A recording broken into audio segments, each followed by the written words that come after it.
त्याच्यात काय कठीण आहे.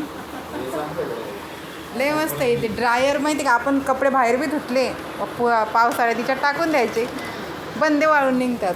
फक्त थोडंसं वल्ले राहतात मग ते सुकून जातात घरात. हे पाईप सुनाची जमात आली.